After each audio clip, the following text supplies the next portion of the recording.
Hey, what's up guys, and welcome back to Anime King 2. And today I'm going to be giving you part 6 of What If Godlike Naruto Went to the Marvel Universe.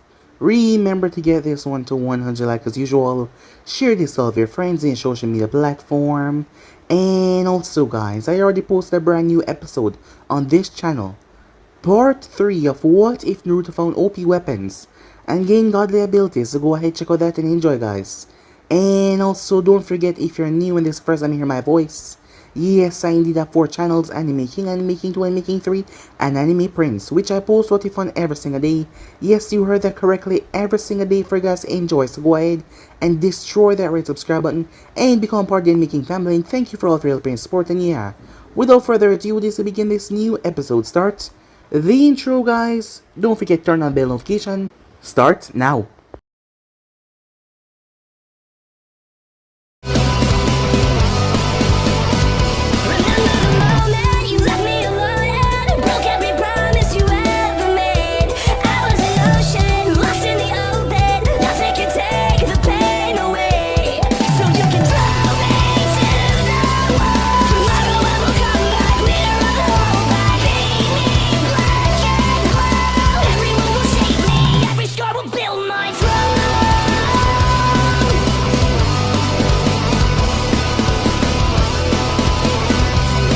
So the last part we left off, Romanoff and Clint and Barton stood in the same room as they were going over what they learned to Fury, as he absorbed all of the information that he got right there and then. Barton was a bit put off by the fact that, well, his life would not be safe if it wasn't for Naruto. After all, Romanoff was willing to let the both of them die to keep the secrets. However, he said nothing about it. They were unaware that they were being watched, so they made their way towards a room. Arriving there, Naruto was sitting down. He was annoying the crap out of everyone there, as they were now finally able to sit with him. However, he started to talk. It was then that Fury realized that he could not stop Naruto. There was absolutely nothing on this planet that could actually hold him because he simply got out of his cell. Well, it was a clone, as Naruto had them put the place on lockdown, shutting off the communication from outside, because he told them that they were being spied on, that Hydra was still around. Now that caused them to be shocked. And also he told them that Captain America and Bucky Barnes were still alive. Naruto had went into the spiritual world as he tried to gather the souls, to gather information on this world that he entered. However, he could not pull Captain America or Bucky Barnes, because they were still on the mortal plane. As Naruto spoke to them, it was then that he made a deal with them, allowing him to get a bit of free room around the place and no one stalking after him. And not to mention, he gave them the information and wants something else that he wanted. He wanted a date with Natasha. Ever since he saw her free herself like that, well, he got smitten with her. She agreed. As they agreed with it, that was simple enough, as Naruto slipped something in their hand before he vanished away. When they got out, they kept the information to a need-to-know basis, not letting anyone else find out. There was one other person that Fury was going to tell, and that was Hills, as he was training her to be the next Director of Communication. As for the family, as Pepper was having them all cook meal in the morning, as Tony had called them here because he wanted to just pull them all into it. That is when they heard something upstairs as they made their way, as Jarvis told them that someone was changing the baby already and it was already done. Making their way up there, they were surprised. However, it was just Naruto. As he came downstairs and cooked, his meal was beyond heavenly. As Naruto sat down and he started to speak, it was then that Rody pulled his gun on Naruto as he realized that Naruto knew too much. However, Naruto was nonchalant, unafraid of his weapon. And he also told them that they were being watched, as Pepper and Tony was worried about that. They didn't want their daughter to be exposed to the world yet. So Happy decided to go and check it out and see what was going on. They were able to cool things down, as Naruto told him that he was going to go on a date with a spy. Some time passed after that as Clint and Natasha went towards Clint's house, as his wife was there as well, as long as his daughter. She was pregnant as she was going to give birth to a boy very soon. As Natasha told Clint's wife about everything, about the date and everything, and about Naruto being an alien. She already knew a lot about it, and she was, well, able to seclude herself out here to be with him, knowing that Clint might get a lot of enemies along the way, and that made him love her even more. They went to sleep, and next morning Naruto came by, as he was riding on a rather hefty bike. Clint proceeded to shoot Naruto right through his helmet, as his wife was rather angry at him, just shooting people like that. But Naruto was completely fine as he shouted at Clint, as he gave him back his bow and arrow. As Natasha went on the back with him as they rode off, as Naruto was laughing as she asked him what was so funny. As he told her to listen, they heard Clint curse and shout, as once again Naruto gave him a pink bow, pissing him off even more, as he vanished on the bike. So yeah guys, basically that's what I thought. You guys can switch across the play check for yourself, and also guys, don't forget to go ahead and check out the other what ifs your way, and I hope you guys enjoy each and every one of them. So yeah, without further ado, what do you say begin this new episode? Let's jump right into it guys. That was even worse than the last time, said Natasha, as she spoke in her helmet, as Naruto had flashed them to a new location on the bike, as Naruto overheard her because of the microphone and the sound system built into the helmet, as he laughed a bit. You took it a lot better than I did when I first experienced it. I had almost puked my guts out, he said. And you used it without telling me, she said. I am wearing a helmet. Think about it for a second. As Naruto thought about it. Yeah, that's not a pretty picture. I'm sorry about that, he said. Just remember next time, she said as she looked around, noticing the architect. Are we in Rome, she asked. Yep, said Naruto. Found the second greatest food after ramen at a restaurant around here when I was traveling. I'm bringing you there, said Naruto, as he maneuvered around Rome. Wow, you're pulling out all the stops, Natasha said in a teasing tone. Of course, said Naruto. I have one shot to impress the lady. As she couldn't help but laugh at his enthusiasm. And we have arrived, my lady, he said, as he stopped in front of a small restaurant. Natasha dismounted the bike as she took off her helmet. She was fully expecting Naruto to bring her to some kind of fancy restaurant to impress her, but this was a whole lot better. As she turned to see Naruto locking the bike, that time she noticed something. What make and model is your bike? I don't recognize it, she said, as she was really interested because one of her hobbies that doesn't relate working in her job was working on her bikes, as she loved how she can build up a monster of a motorcycle and then proceed to tame it. Oh this? I built it myself, said Naruto. Like it wasn't a big deal, he said it so naturally. He had started to build a bike when he was in Japan as he saw a motorcycling racing tournament. The moment he saw those high-speed two-wheelers, well, he was hooked. He had bought 5 different models. A Honda, CBR, a Kawasaki, a Suzuki, a Yamaha, and finally a Ducati Super Sport 1000 DS. He then had his team of clones disassemble all of them and reassemble them all together into one super bike. It took 3 months before the clones were satisfied in this spell, giving him the knowledge that he needed, as Naruto then proceeded to use his chakra metal to make it a bit more fancier, and not to mention a lot faster. Even now when a new super bike comes out, he had his clones buy it before they study it and make him understand more about them, in more ways to improve his own bike. What can he say? He got hooked on these things. You built that. Where did you get the parts? I can't even recognize most of it, said Natasha. Oh, you shouldn't, said Naruto, as Natasha kneeled down as she realized she couldn't even understand the material. What exactly was it? I started from scratch, studying every bike I could get my hands on before I can build my own. I made everything myself, including the nuts, bolts, and engine. It's made specially for me. I call it Raijin, named it after the Japanese god of thunder, lightning, and storm.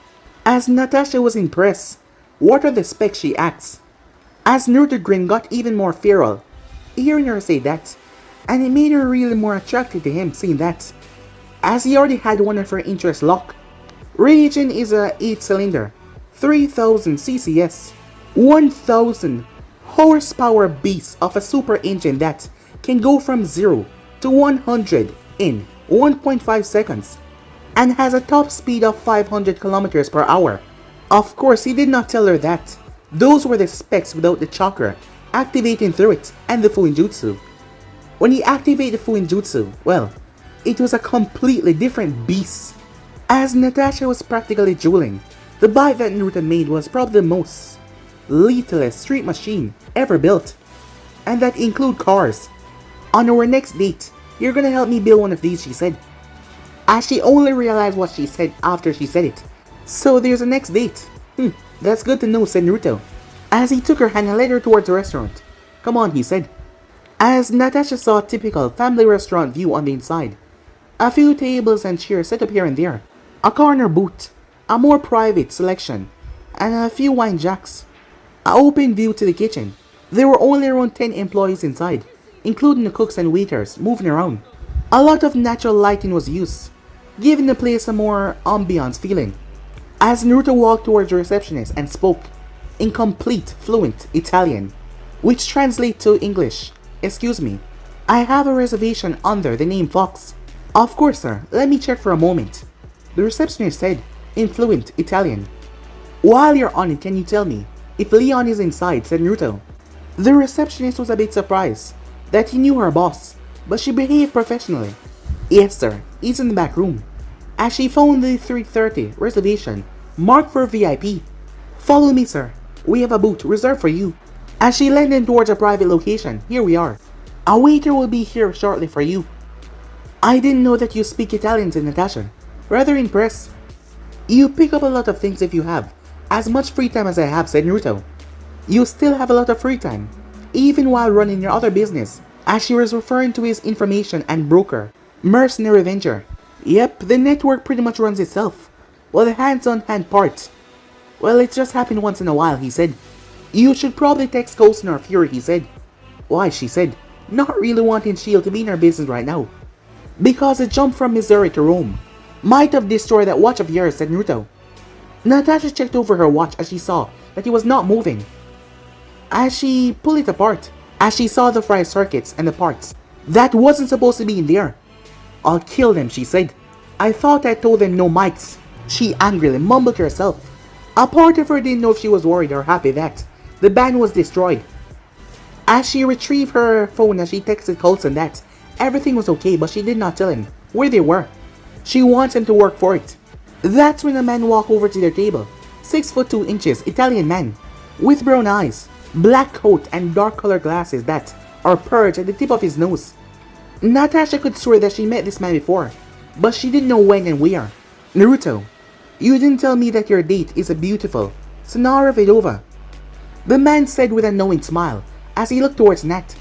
As Natasha quickly checked her point of entry, looking over towards the exit slightly.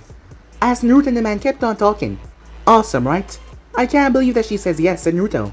"How are you anyway, Leon?" said Naruto. The mention of the man's name now snapped her out of her musing, his face and his name, as she remembered. Leon was a New York-based hitman that did several hard jobs that made him a legend in the community. Apparently, reports of his death 7 years ago are greatly exaggerated. "I'm doing great. The info you gave me 2 months ago helped a lot," said Leon, as he then faced Natasha and gave her a small bow. "Pleasure to meet you, Miss Romanoff," he said. "I assure you, I've been out of the game for a long time. Besides, Naruto here is a friend, and it would be a shame for his date to end abruptly." "Nice to meet you too," she said. "I see that you're alive and well." Naruto surely has a wide range of friends. She has no idea if she should report this to Shield, but personally, she would just let him be. As Leon laughed a bit, he also knew that Naruto had a strange group of acquaintances, him being one of them as well. "So what will it be?" he said. "I'll have a caprese with bread, and a glass of Chardonnay." Natasha answered without pause. She already decided what she wanted to have the moment she realized they were in Italy.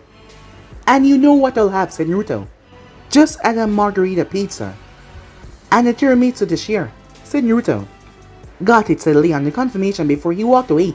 There was a small stretch of silenceness between the two, both of them not sure where to start the conversation. Natasha's only been on one date, well, a real date in her life, which ended abruptly when her date ran away scared. As for Naruto, he'd only been on dates with one girl, and they had known each other for quite a while. Natasha decided to throw caution in the wind and ask the question that has been bugging her for a while. "Are you human?" she said, as Naruto choked in surprise. Of course he knew about aliens, but he never considered himself as one. But to them, well, he kind of is. "No, at least I don't think I'm not," he said, using a loophole. He was a human alien. A bizarre situation if you think about it. Then how can you do the things that you do? The teleportation, the cloning, and the invulnerability. That's a complicated question with a complicated answer. It should be a third date thing, I think, but let's just say I'm special for now," said Naruto. We haven't even been on a second date, and there's already a third date. Aren't you think we're moving a bit too fast? What do you think will happen on this third date? Asked Natasha, as her tone was a bit teasing. Luckily, their meal was served. Just call me if you need anything, Leon said, after they got their meals. The meal went on smoothly. They exchanged funny stories. However, neither of them talked about anything too personal. Some questions were answered, but most of them were just skirted over, as they did not want to scare off each other. They stayed for 2 hours until people started to come in for the evening rush, as Naruto called over Leon so they could check out. Don't worry about the meal, it's on the house, said Leon. Thanks, Leon, said Naruto. I'll see you next time. Thank you for the meal. I hope you can make your business grow, said Natasha. She would not mess up his new life by putting him in shield radar. She would just let him be. Leon nodded in appreciation as he started to clean up the table when he saw a folder on Naruto's chair. Inside are different pictures of a girl walking around campus. A tear came to his eye as he saw his adoptive daughter.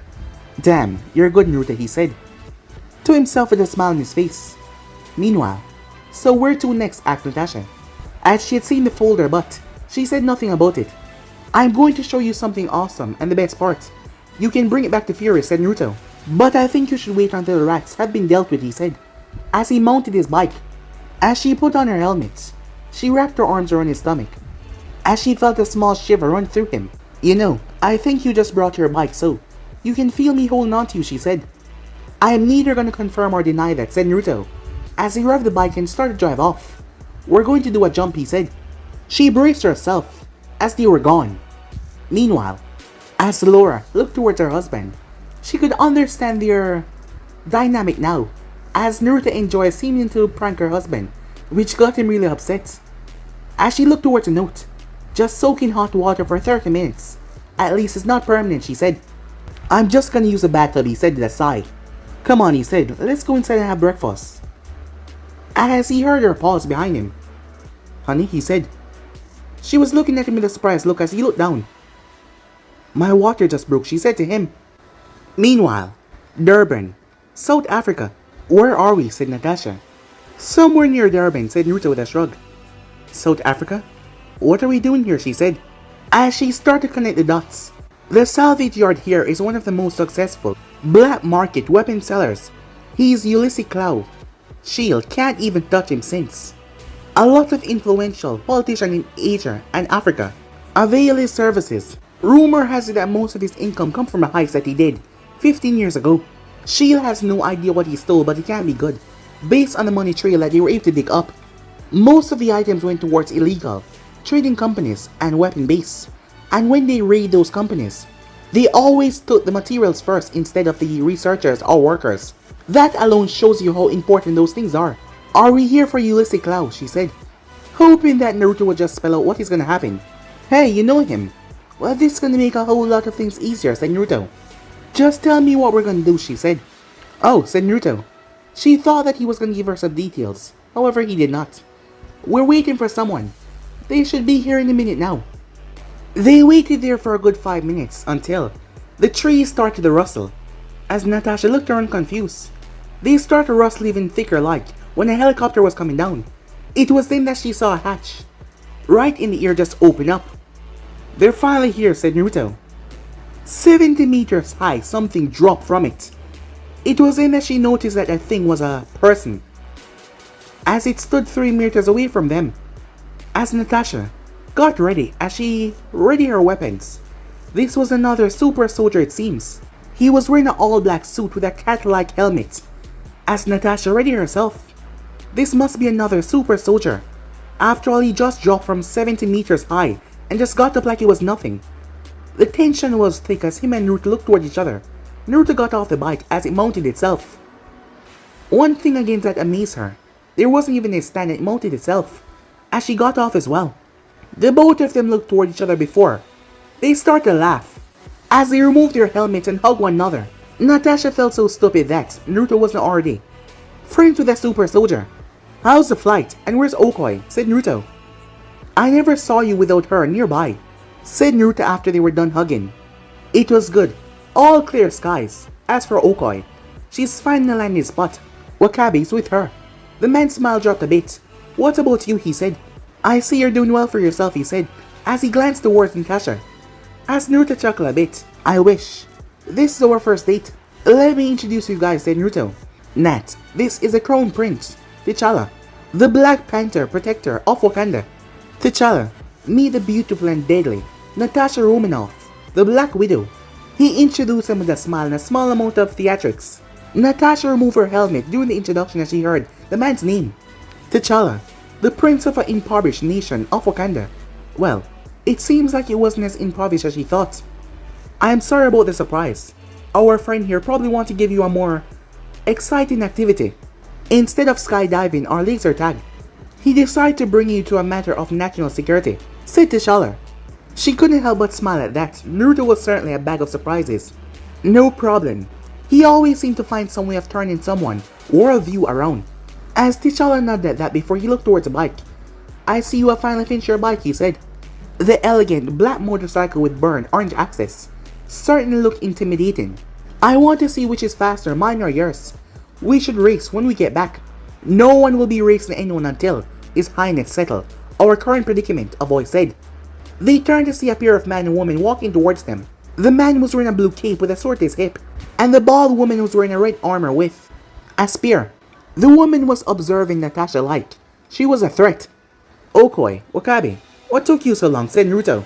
Naruto, the both of them greeted him with a small bow. Don't be like that. We're going to be a team later, so you guys need to loosen up. Isn't that right, Nat, said Naruto. I still have no idea what we're doing, so I am not going to weigh in on this. As Naruto looked towards T'Challa for support, the bruises I got a few days ago are still there. You're on your own this time, he said. You guys suck, said Naruto as he looked towards Wakabe. You should be the happiest of all. We're going to take on the last half of the reason why your father died, as he said in a slightly serious tone. The last half? What are you talking about, he said. You guys have too many secrets, said Naruto. Just ask your king after I get my approval. As he retrieved two objects behind him and tossed them to Natasha. You might need those. As she saw that it was a baton and a mask with a red hourglass. Just flip the baton and it will extend to a 6 feet electrified staff. Oh, I forgot. You also need these gloves, he said. Thank you. Usually, a guy gave teddy bear or perfume, but knives and electrified staff are good as well, said Natasha. So, how you want to do this, loud or quiet? Personally, I want everything to go boom, said Naruto. As Naruto put on the orange, grinning, Japanese demonic mask. We'll go quiet first. When we get in, you can go wild. Okoi will be your support. Wakabe, go with her. Wakabe was gonna disagree with his orders, but a hard glare kept him in line. You're too close to what is gonna happen. And you're not a stealthy fighter. And he can, Wakabe said as he looked towards Naruto. As Naruto decided not to answer as his skin started to turn translucent, until he was completely gone. They then heard his voice coming from everywhere. I can be stealthy if I want to. Wakabe shivered, slightly fearful, as Natasha kept it in her mind of things that Naruto could do. Okoi kept a rather calm demeanor, but her shoulders did tense a bit, as Naruto's disembodied voice sounded a bit scary. Well, more than just a bit. That's enough demonstration, Naruto. You made your point, T'Challa said, as he fixed his gloves. As Naruto appeared behind Wakabe. Alright, let's do this. I have one more plan for our date, said Naruto as he looked towards Natasha, giving her a wink, but she didn't see because of the mask. As Okoi pulled Wakabe away, so he does not sneak into the fight. Good thing I'm planning our next date. This just feels too much like work, Natasha said in a joking manner. The spontaneous activity of it all, although a bit surprising at first, it makes it more exciting to her. As Naruto got onto the bike, as Natasha came over. You're gonna have to run there, brother, said Naruto. As he looked toward T'Challa, T'Challa surrendered to his fate as he rushed towards the target ship, as he kept out of sight.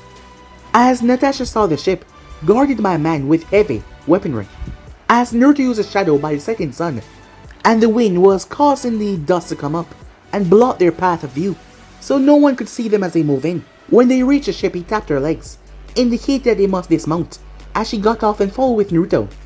The great thing about the mask, Naruto could use the shine again to scout the whole ship. When he memorized everything, he disabled his eyes, as he pulled Natasha close.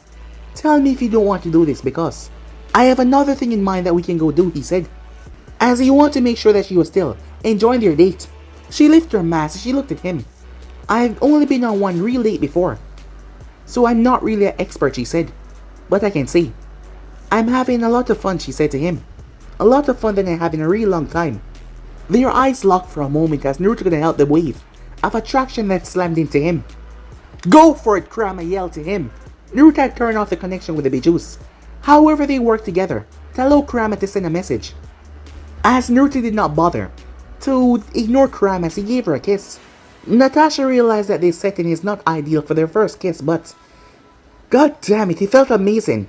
Maybe she's a bit crazy for feeling this way for someone that she barely even knows.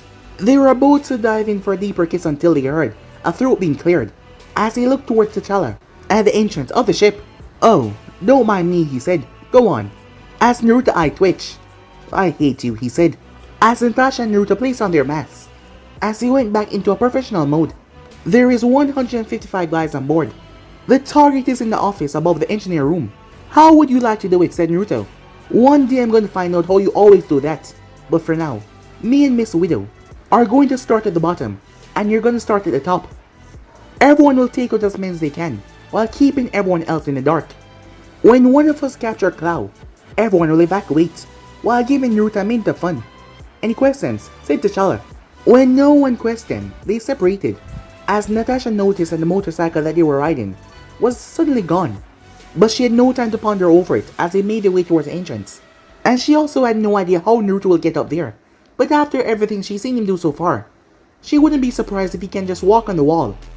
T'Challa peeped inside as there was 4 guys at the entrance, and 2 at the railing. He will go after the 2 upstairs, while she take care of the 4 downstairs. As he ran and leaped 6 feet high, as he pulled himself towards his targets, Natasha rushed in towards the first guy, as she hit him right in the face, knocking him out. She followed it up by hitting the next 2 guys in the torso. The voltage that was running through the stab must have been high, because they dropped immediately. The final guard is taking down the well-placed jab towards his face. When she was done, T'Challa was waiting for her to finish. I'm impressed. You're almost as good as Okoi with a staff. They blitzed through the ship, taking out everyone in their path. As they arrived in the main room, Clow was inside as he was talking to someone on the phone, his back turned to them. Natasha pulled her gun and she placed it right in the back of his head. Clow stiffened immediately. I have to call you back, he said. I have an incoming call. As he turned it off and raised his hands. I don't know who you are, but I'm sure we can work something out. Turn around, said T'Challa. Clow turned as he saw. The first thing that caught his eye was the Black Panther. Huh, Wakanda finally found me. So what are you gonna do? Kill me, he said. As he had this maniacal grin on his face. No, you're coming with us. T'Challa placed something on his face as he lost consciousness. You should open that shelf, as he turned to see Naruto behind him, as he pointed towards the wall. T'Challa pierced it with his vibranium claws. He ripped it open and saw hundreds of canisters of rock shards. Great bass. How did he take so much of T'Challa to himself? As he contact the talent fighter. What are those rocks? Said Natasha. Vibranium. Vibranium, she said. The strongest metal on Earth. The same metal used in Captain America Indestructible Shield. According to Carlson, Howard Stark found a piece of vibranium ore when he was traveling around Ethiopia. He studied for a while before World War II came to America, and his attention went towards helping the government. When the captain asked for a shield, he used the vibranium to make sure it will last for as long as it can. He never expected to be virtually indestructible. If the laboratories that they had were studying vibranium, she'll need to do better against them. Who knew what will happen if they finished studying the indestructible metal? Okoi, how much can the talent carry? T'Challa asked through the comms. Around a ton. That should be enough if barely. Swing around to my position. Breach the hole in front of me. We're going to make our own exit, Naruto. You will handle reinforcements. It's gonna be loud for sure. As Naruto nodded as he walked out the door, probably to stand guard. After a minute, a loud impact sound could be heard on the far side of the room as dust rushed out. For the first time, Natasha saw the Wakanda ship. It turned around and opened the rear door, revealing Okoi and Wakabe. Great bass.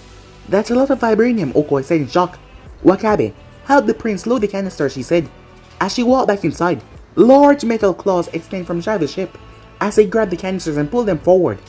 T'Challa tossed Clow inside as they jumped inside when they heard gunshots coming from below them. It seems that Naruto encountered more of the forces out there, as Natasha and T'Challa roll the pieces inside the ship to make room for more. She didn't expect them to be this heavy. The moment all of them are loaded, T'Challa shouted, "Naruto! 1 minute," he said. The back door closes, he moved away. "Hey! Naruto's still down there," Natasha shouted. "Don't worry about him. It's safer for us to be this far away," T'Challa said to her calmly, as the Talon turned to face where Naruto was. As Natasha saw a bright, blue light emanating from down there. 5 seconds later, the whole thing was covered by a spiral dome, grinding everything to dust. The dome was producing a massive surge of wind that the Talon started to have difficulties. Natasha realized at that moment that Shield would not stand a chance against Naruto in a head-on fight. Bass. So the one that he used before is not his most powerful skill, T'Challa whispered. Natasha needed to figure out how the both of them met. From the small whispers that she heard so far, it seems like they had an example of each other's skills. "Hey, let's go. I still need to ask the king."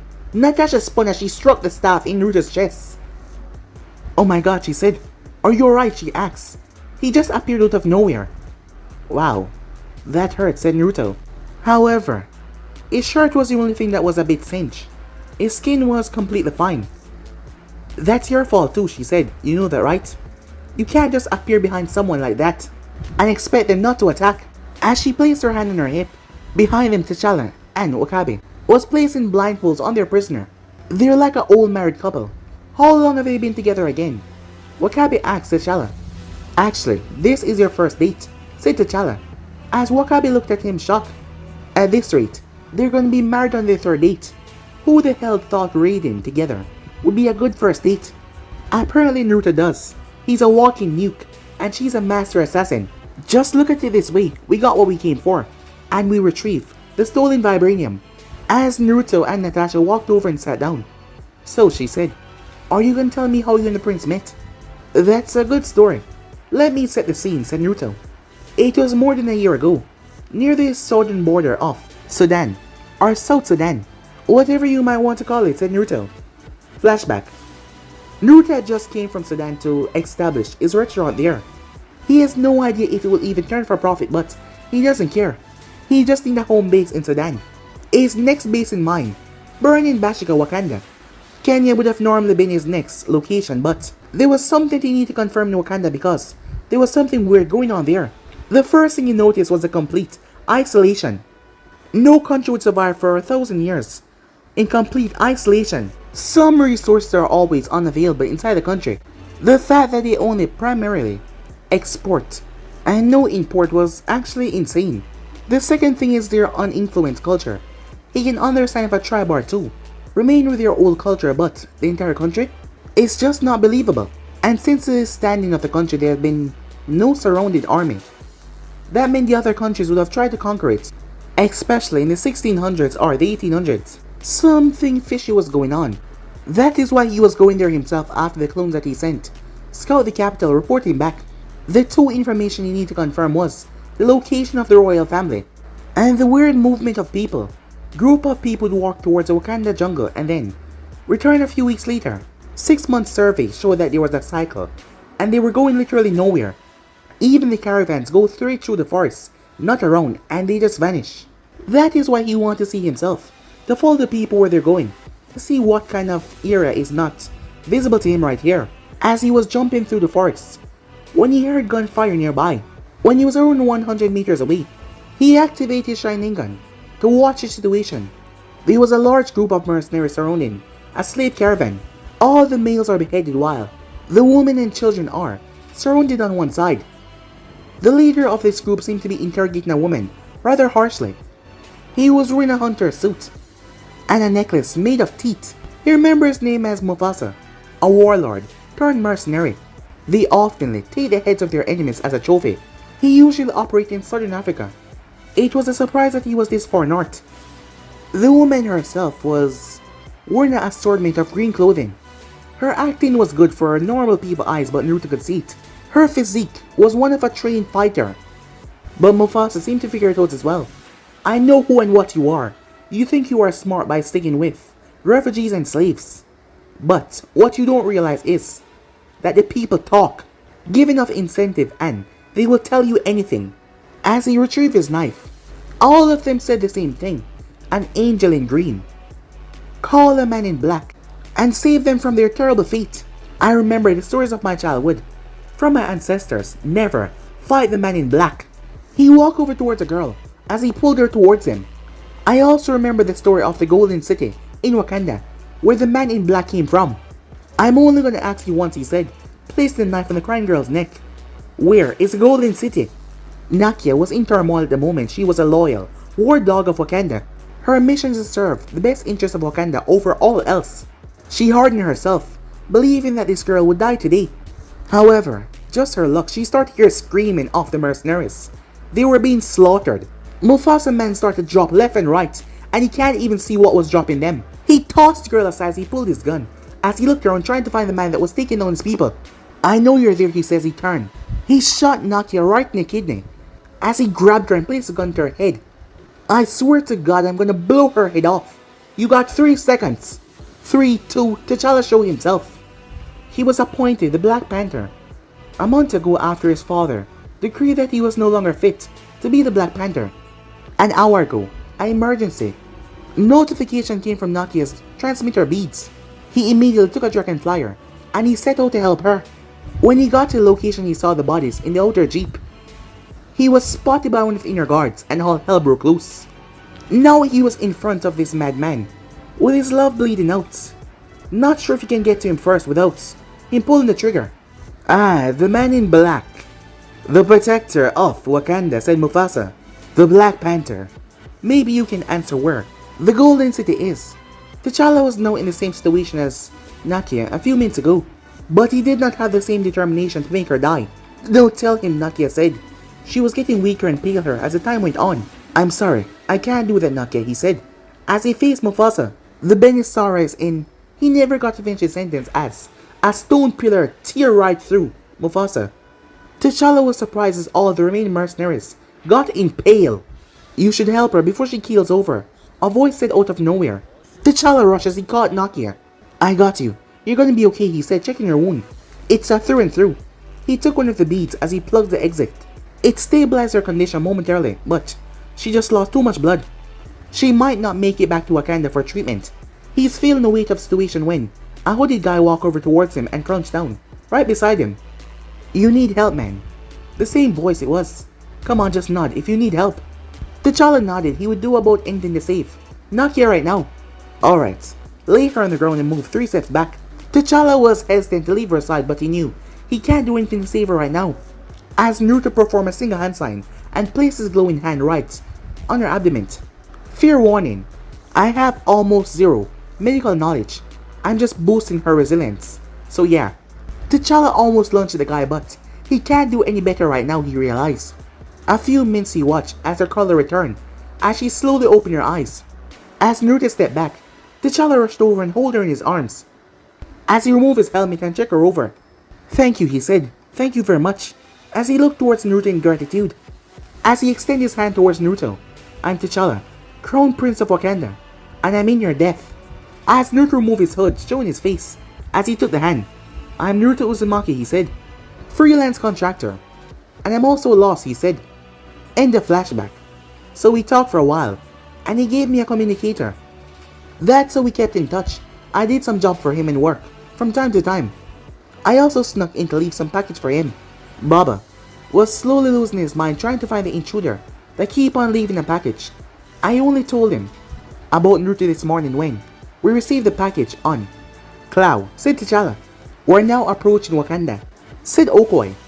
You're gonna want to see this, Naruto whispered in Natasha's ear, as she looked to see the mountain, as it was getting closer, as she was getting nervous, but Naruto held her hand and calmed her down. The plane passed right through the mountain, and they came across the beautifulest sight that she's ever seen. Welcome to Benazama, the Golden City, the true capital of Wakanda, T'Challa said. Meanwhile, Clint rushed into the room. Hun, he said, the Johnsons went into labor before you. The midwife won't be able to come until she's done. As he was clearly panicking. This was the problem of living in this situation, as they didn't have certain luxuries like a hospital. Clint, take a breath and find the birthing binder. You're gonna help me through this, said Laura between contractions. I can take you on a jet and take you to Shield HQ, he said to her. He is usually calm and collected, but when the life of his wife and newborn child is on the line, the gloves are off. No time, babe. My contractions are 3 minutes apart and 60 seconds long. We're not gonna make it. You need to do this, she said. Clint nodded. As he rushed downstairs to retrieve the binder, including some ice chips. He checked on Lila watching cartoons in the room before he went back. Breathe, love, you can do it, said Laura, when he should be the one saying that as he opened the binder. Yeah, he can do this. Meanwhile, I still can't believe this is a real Wakanda, said Natasha as she looked through the window of the waiting room that they were assigned in. A welcoming party had greeted them, including a group of guards. One group looked similar to Okoi and another group that wore the same clothes as Wakabe. A few words of greeting and subtle threats, and they were escorted to the room, as Natasha believed that the only reason why they're not attacked was because they brought in a prisoner and Naruto was here as well.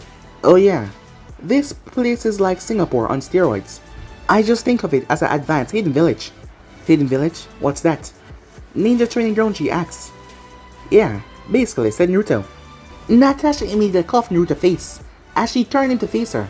The unique date and the kiss must have gotten her a bit touchy because she was never this personally or touchy before. As Naruto was surprised, he looked towards her. Are you telling me that there are still hidden villages that train ninjas, she asks. Here? Currently? No. There are no more hidden villages here. Some schools still teach ninjato, but they're not hidden or anything. What do you mean no more, she said.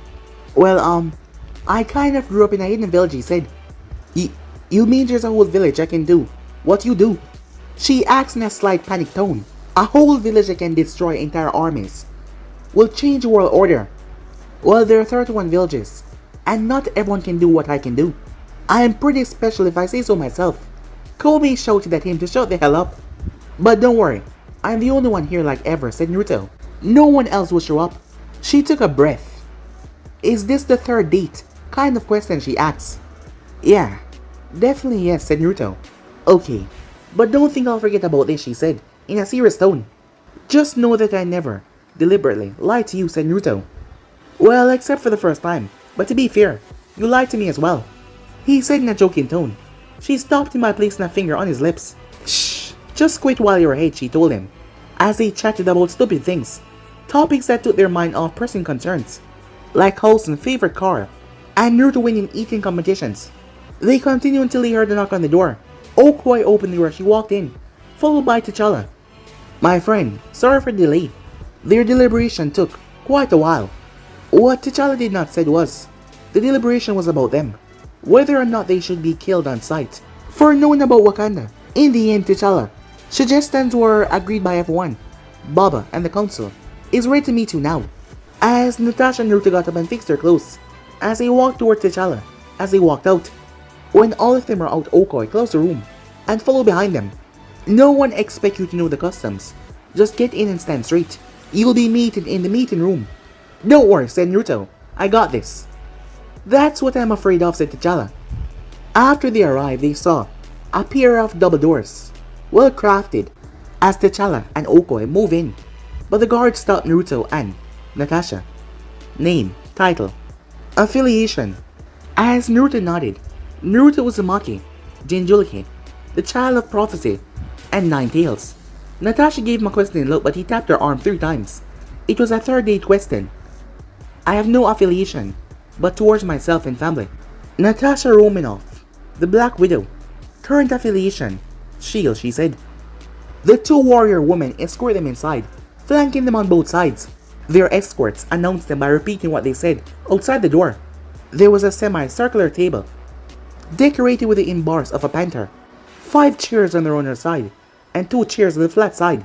Seated in the 5 chairs are what are presumed to be the elders and the king of Wakanda. Each of them was wearing different designs and colors, as well as their own pair of guards behind them. T'Challa and Okoi stand behind the king, showing that they were his guards. One by one, the elders of the guards introduced them, according to their age. Elder of the river tribe, Dikoto. He was wearing a green suit with each piece having a different shape. A green plate was inserted in his lower lip and his earlobes. Elder of the mining tribe, Sharanka. The woman was wearing a red dress and an orange coat. braided hair and assortment of decorated beads. Elder of the border tribe, Mkatu. He was wearing a blue hooded shirt and cape. Its face is covered by bumps, making it look like the skin of a crocodile. Elder of the merchant tribe, Shiraki. She was wearing a purple dress, cape, and turban. Also large gold earrings. Elder of the golden tribe and king of Wakanda, T'Chaka. Long black sleeve top and bottom with golden trims. Yes, please sit, T'Chaka said, gesturing towards the two chairs. Always tell the truth when you're sitting down, said Naruto, in a whisper to Natasha, as she nodded to show that she heard him. The chairs must be connected to a lie detector that only the people on the other side could see. It must be advanced than every other lie detector that she'd ever seen, based on the advancements that Wakanda had. Before we get on to business, I would like to give my gratitude for capturing Cloud. He has been a stain on our history. The king said a small bow, followed by everyone else in the room. The people of the border tribe bow a bit deeper. T'Chaka race. First of all, Jinjuliki, Child of Prophecy, and Nine Tails. Quite a peculiar set of titles you have. Would you mind explaining this for us? Nope. I don't want to explain it. Naruto's immediate answer shocked everyone except for the king, Okoi, and Natasha. His rude response grew. Murmurs from everyone around. Their escorts tense a bit, ready to strike them the moment their king ordered it. Ha! My son warned me about you, but I guess you need to see to believe, the king said with a chuckle. Well, let us continue on to business. The first thing I need to know is, how did you get foot into the secret of Wakanda? Oh, that's rather easy. How so? T'Chaka said. Well, first off, there's three of them. The first, the isolation. It is to prevent outsiders from getting in the country, Mkatu said. Well, yeah, but from the image that your country is showing, you should be welcoming trades, if not people. What impoverished nation wouldn't want to develop? Think about it. The next thing is the people movement. The rotation from or to the village is too noticeable. And regular as well. You can set your calendar on it. I mean, who the hell would go towards the middle of nowhere? Don't even get me started on the merchant caravans. Surati perked up about their tribe. What about our caravans? As Naruto gave her "Are you serious" look. The fastest way from village A and village B is a straight line, correct? As most of them nodded at that. Then why do your caravans move towards the jungle when the next destination is just the village over? The merchant tribe owner had to almost drop her head on the table, as everyone overlooked that simple detail. She would have to correct that mistake immediately. The last one is, the royal family is rarely where they should be. What do you mean, not where we should be? We are always here protecting and leading Wakanda. The king questioned. Exactly. You are here, not in your official residence outside, in Binimbashikan. T'Chaka dropped his head onto his palm. It looks like a lot of corrections should be made to maintain their secrets. You're not at the royal palace 99% of the time. Why would anyone believe that that is your residence? I see. It seems we will need to fix a lot of our lapses. We thank you for your help. As he felt a bit stupid though, don't be too hard on yourself. Your war dogs are doing an excellent job keeping your secret. A silent panic went through them as they heard that. The war dogs are Wakanda's spies and secret police. They gather information on potential enemies and keep Wakanda's secrets. Well, except for one. But you took care of that, said Naruto. How do you know about that? Only 2 people know what happened that night, T'Chaka said. 3 actually. His son knows, I think. I'm not really sure, said Naruto. T'Chaka paled at that thought. His brother's son should be left in the dark about Wakanda. But now that he knows, another prince can fight for the throne. As for how I know, I just look for deaths that could be linked back to the Panther. He reached in his jacket and pulled out a case file. Lo and behold, I found one in Oakland, as he placed on the table to be examined for later. Naruto suddenly tense, as the elders saw it because they could see Naruto vitals. I hate to be that guy, but can we move things along? An emergency just came up, and I think I'm gonna have to use one of the booms that I asked for. Natasha was a bit concerned since Naruto rarely ever showed any signs of panic. What happened, she said, in a quiet tone, but everyone heard. Laura is in labor. I think the baby is breech. Clint is panicking, said Naruto, as he faced the shocker. I'm sorry for how this meeting progressed, but as I said, there's an emergency. T'Chaka wanted to push his questioning more, but he remembered his son's advice. Never antagonize Naruto. He's a walking calamity. We want him on our side. It's not a sentiment due to our friendship. It's a request from a future king. Okay, let us hear your requests, said T'Chaka. I have 3. First, an approval to establish a restaurant in Benizana, but that can be discussed for later since I know that you would want some answers. Second is for a small lump of vibranium, maybe 3 inches in diameter, so I can test, supervise of course. That also can be done for later. That was a regular request, but T'Chaka was surprised that he only wanted to test and not take it. The last thing is something I want right now. I want a pair of war dog, kimono beads. You can even place a selective civilian's bead in our own, to make sure that we won't tell anyone about Wakanda. The last one was convenient for them, as he was going to request the same thing anyway, so that they could make sure that Naruto did not spill their secrets. But he requested for them. He nodded towards a woman by the side of the door. They came back a few minutes later with the beads. Before you wear them, let me warn you, war dog kimono beads are the more advanced version that we have. The moment you wear them, only a member of a tribe or council can remove them. Forced removalization will lead to a dematerialization of a 5-meter area. Telling the secret of Wakanda to someone not wearing the beads will also lead to dematerialization. Wear it at your own risk. Natasha would have declined the obvious dangerous beads, but Naruto comfort in hand urged her to wear it. A condition for the both of you having this privilege is for the both of you to return in 2 days. As Naruto placed on the bead, Natasha hesitated a bit, but a lower condition made her put it on. She thought how their date was becoming out of hand. I'll cook for everyone when we come back, so you can have a taste what will be served in my restaurant. As he took Natasha's hand and vanished. Remaining on his chair was a 3-pronged knife with some kind of writing, as the sound of cricket could be heard inside the room somehow. As T'Chaka slumped on his chair. I'm too old for this, he said. I'm sorry, Baba, said T'Challa. Oh right, he's your friend. Will he really return willingly? He left that knife, didn't he? What does that have to do with anything? Well, according to what I've seen, he can travel anywhere, use that knife of his. As Okoye handed the file over to the king, as he looked at it, wondering if he should reveal the secret that he's been keeping away from everyone, he sighed. Before everyone leaves, he said, let me tell you something happened in 1992. My brother. But guys, be and subscribe right here. If you want to see the next person do, like, subscribe, comment down below, turn on that bell notifications to be posted, remember share to all of your friends in social media platform, and also guys, don't forget to stay tuned for the rest of the what ifs coming your way, and I hope you guys enjoy each and every one of them guys. So yeah, without further ado, I'm out for now, see you guys soon, peace guys.